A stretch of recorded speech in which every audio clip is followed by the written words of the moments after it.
So I want to talk a little bit about why people don't typically achieve their goals. I found this really great article. I will link it down below, of course. So this is about why you can't stick to your goals, and it's really focused on perfectionism and outcome-based thinking. So for example, let's say I want to grow my channel. If I'm just so focused on like getting to a certain number, if I'm not making progress at the rate that I think I should be, it's also easy to get really discouraged because it's like, well, I'm just not going to get it. Like, I might as well give up. This could also be for the gym. You know, let's say you want to start going to the gym. I want this type of body. I want my butt to look like this. I want my waist to look like this. And then it's like by the second week, you don't look like that. So you're like, oh, well, I guess I'm just never going to get there. Yeah, okay, we all have like a goal.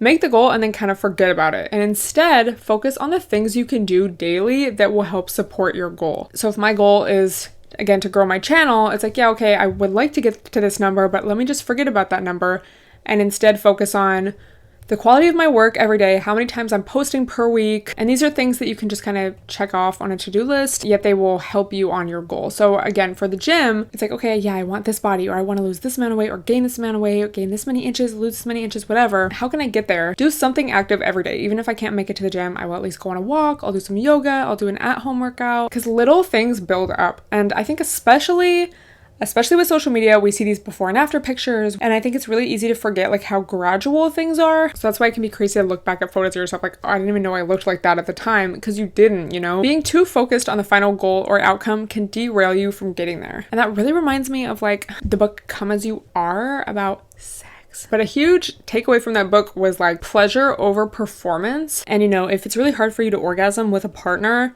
I mean in general, but especially with a partner, how focusing on, oh, I want to get to that point, I need to get to that point, can just like stress you out and therefore not get you in the zone you need to be to actually achieve it. So instead, you need to focus on pleasure in the moment, like what feels good right now, and that's going to get you there. Versus like, oh my God, I just need to like do it. So same goes for setting goals, you know? Another thing that holds people back is perfectionism, which I was kind of talking about earlier. If you insist on feeling perfect about working towards your goals, you're very likely not to achieve them. If you're unwilling to tolerate feeling less than perfect, if that's really hard for you, I'm not saying it's like, oh, I need to be perfect, right? But it's often very ingrained with a lot of shame and like, oh, I'm not enough, I'm not going to be lovable, people aren't going to accept me. So I think mindfulness really plays into that. And again, like a willingness to be uncomfortable. And I think also just noticing, again, being mindful about when you are feeling that perfectionism, kind of almost like anxiety, and not judging it, being like, oh, there it is, but like, I'm gonna still do this. I think especially for creative